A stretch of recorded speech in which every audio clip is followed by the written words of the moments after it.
High traders, ഒരു mutual fund തിരഞ്ഞെടുക്കുമ്പോൾ എന്തൊക്കെ പാരാമീറ്റേഴ്സ് ആണ് ചെക്ക് ചെയ്യേണ്ടതെന്നുള്ളത് ഇന്നത്തെ വീഡിയോയിൽ നമുക്കൊന്ന് ഡിസ്കസ് ചെയ്യാം. അപ്പോൾ ഇതുപോലുള്ള ഫിനാൻഷ്യൽ കോണ്ടന്റിന് വേണ്ടിയിട്ട് നമ്മുടെ ചാനൽ ഫോളോ ചെയ്യുക. മ്യൂച്വൽ ഫണ്ട് തിരഞ്ഞെടുക്കുമ്പോൾ ആദ്യം ശ്രദ്ധിക്കേണ്ടത് ഇതൊരു റെഗുലർ ഫണ്ടാണോ അതോ ഡയറക്റ്റ് ഫണ്ടാണോ എന്നുള്ളതാണ്. എന്താണ് റെഗുലർ ഫണ്ട്? റെഗുലർ ഫണ്ട് എന്ന് പറയുന്നത് ഈ മ്യൂച്വൽ ഫണ്ട് നമ്മൾ ബൈ ചെയ്യുന്നത് ഒരു ഇന്റർമീഡിയറ്റ് മുഖേനയാണ്, അഥവാ ഒരു ഡിസ്ട്രിബ്യൂട്ടർ ത്രൂ ആണ്. അതുകൊണ്ട് തന്നെ നമുക്ക് കൂടുതൽ എക്സ്പെൻസ് വരും. എന്താണ് അപ്പോൾ ഡയറക്റ്റ് ഫണ്ട്? ഡയറക്റ്റ് ഫണ്ട് എന്ന് പറയുന്നത് യാതൊരു ഡിസ്ട്രിബ്യൂട്ടറോ യാതൊരു ഇടനിലക്കാരനോ ഇല്ലാതെ AMCയിൽ നിന്ന് നമ്മൾ ഡയറക്റ്റ് ആണ് നമ്മൾ ഈ ഒരു മ്യൂച്വൽ ഫണ്ട് ബൈ ചെയ്യുന്നത്. ഫോർ എക്സാമ്പിൾ ABC എന്ന് പറഞ്ഞ മ്യൂച്വൽ ഫണ്ട് തന്നെ ഡയറക്റ്റ് ഫണ്ടും ഉണ്ടാവും, റെഗുലർ ഫണ്ടും ഉണ്ടാവും. നമ്മൾ റെഗുലർ ഫണ്ട് ചൂസ് ചെയ്യുകയാണെങ്കിൽ കൂടുതൽ എക്സ്പെൻസ് വരും, എന്നാൽ ഡയറക്റ്റ് ഫണ്ട് ചൂസ് ചെയ്യുകയാണെങ്കിൽ കുറഞ്ഞ എക്സ്പെൻസ് ആണ് വരികയുള്ളൂ. അടുത്തത് എക്സ്പെൻസ് റേഷ്യോ ആണ്. മ്യൂച്വൽ ഫണ്ട് എന്ന് പറയുന്നത് ഒരു ഫണ്ട് ഹൗസ് ആണ് നമ്മുടെ ഈ ഫണ്ട് മാനേജ് ചെയ്യുന്നത്. അപ്പൊ അവർക്ക് ഒരുപാട് എക്സ്പെൻസ് ഉണ്ടാവും, ഫണ്ട് മാനേജർ ഉണ്ടാവും, പല സ്റ്റാഫുകൾ ഉണ്ടാവും, പല റിസർച്ചുകൾ നടത്തേണ്ടതായിട്ടുണ്ട്. അപ്പോൾ ഇതിന് വേണ്ടിയിട്ട് ഉള്ള എക്സ്പെൻസ് ആണ് എക്സ്പെൻസ് റേഷ്യോ എന്ന് പറയുന്നത്. നമ്മളൊരു മ്യൂച്വൽ ഫണ്ട് സെലക്ട് ചെയ്യുമ്പോൾ തന്നെ അതിന്റെ തൊട്ട് ചേർന്ന് എക്സ്പെൻസ് റേഷ്യോ കാണിച്ചിരിക്കും. ഹയർ എക്സ്പെൻസ് റേഷ്യോ ആണെങ്കിൽ ആ ഫണ്ട് മാനേജ് ചെയ്യാനായിട്ട് അവർ കൂടുതൽ എക്സ്പെൻസ് നമ്മളിൽ നിന്ന് ഈടാക്കും. കുറഞ്ഞ എക്സ്പെൻസ് റേഷ്യോ ആണോ ആ ഒരു ഫണ്ടിന് ഉള്ളതെങ്കിൽ നമ്മൾ ആ ഒരു ഫണ്ട് മാനേജ് ചെയ്യാൻ കുറഞ്ഞ എക്സ്പെൻസ് ആണ് ഈടാക്കുകയുള്ളൂ. അപ്പോൾ ഒരു മ്യൂച്വൽ ഫണ്ട് തിരഞ്ഞെടുക്കുമ്പോൾ രണ്ടാമത് എക്സ്പെൻസ് റേഷ്യോ താരതമ്യേന കുറഞ്ഞിരിക്കുന്ന മ്യൂച്വൽ ഫണ്ട് തിരഞ്ഞെടുക്കാനായിട്ട് ശ്രദ്ധിക്കുക. അടുത്തത് പാസ്റ്റ് പെർഫോമൻസ് ആണ്.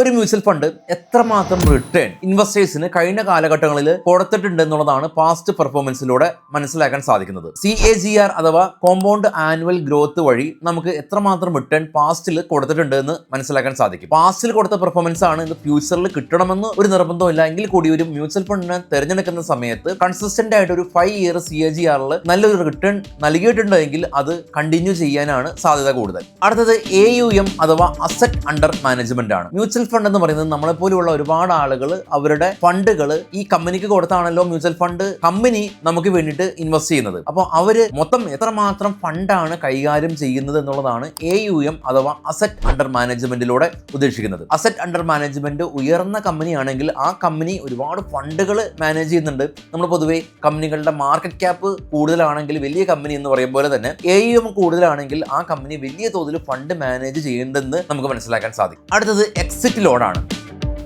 എന്താണ് എക്സിറ്റ് ലോഡ്? ഒരു മ്യൂച്വൽ ഫണ്ട് സ്വാഭാവികമായ രീതിയിൽ മേ ബി ഒരു ലോക്ക് ഇൻ പീരീഡ് ഉണ്ടാവും. അപ്പോൾ ഈ ലോക്ക് ഇൻ പീരീഡിന് മുൻപ് നമ്മൾ ഈ മ്യൂച്വൽ ഫണ്ടിനെ എക്സിറ്റ് ചെയ്യുകയാണെങ്കിൽ എത്ര പെർസെൻറ്റേജ് ആണ് നമ്മളിൽ നിന്ന് അവർ കട്ട് ചെയ്യുന്നത് എന്നുള്ളതാണ് എക്സിറ്റ് ലോഡ് കൊണ്ട് ഉദ്ദേശിക്കുന്നത്. നമ്മളൊരു മ്യൂച്വൽ ഫണ്ട് തിരഞ്ഞെടുക്കുന്ന സമയത്ത് ഉയർന്ന തോതിലുള്ള എക്സിറ്റ് ലോഡ് ആണെങ്കിൽ ഇൻ കേസ് നമുക്ക് ആ ഒരു മ്യൂച്വൽ ഫണ്ട് മെച്ചൂർഡ് ആവുന്നതിന് മുമ്പ് തന്നെ, അതിന്റെ ലോക്ക് ഇൻ പീരീഡിന് മുമ്പ് തന്നെ വിൽക്കണമെങ്കിൽ ഉയർന്ന തോതിലുള്ള എക്സിറ്റ് ലോഡ് കൊടുക്കേണ്ടതായിട്ടുണ്ട്. അതുകൊണ്ട് തന്നെ മ്യൂച്വൽ ഫണ്ട് തിരഞ്ഞെടുക്കുന്ന സമയത്ത് കുറഞ്ഞ എക്സിറ്റ് ലോഡുള്ള മ്യൂച്വൽ ഫണ്ട് തിരഞ്ഞെടുക്കാൻ ശ്രമിക്കുക. അടുത്തുള്ളത് ബീറ്റ വാല്യൂ ആണ്.